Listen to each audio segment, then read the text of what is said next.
Nongkrong dulu di Losmen.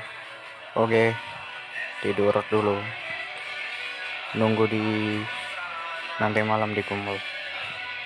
Cep. Video gặp lại.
Kesimpulan tentang cinta itu apa?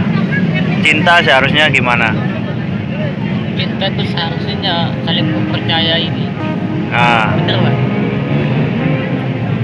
Cinta itu anugerah dari Allah. nah, Iya emang. Nah, iya, cinta itu anugerah dari Allah yang diturunkan iya. pada Adam Hawa. Dilanjutkan Hais dan Laila dan dibawa mati oleh Rasulullah. Tapi jangan jadi orang ketiga ya. Oh tak boleh itu. Nggak boleh. Itu menurut hadis nggak boleh kan? Iya.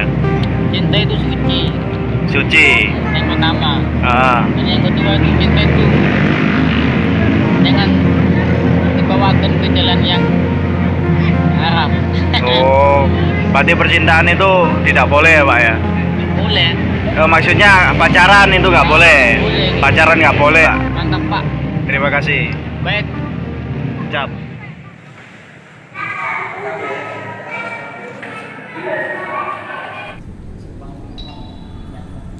Ini di lorong Simpang 5 coy. Jika kalian kesini pasti lewatnya lorong sini. Ya.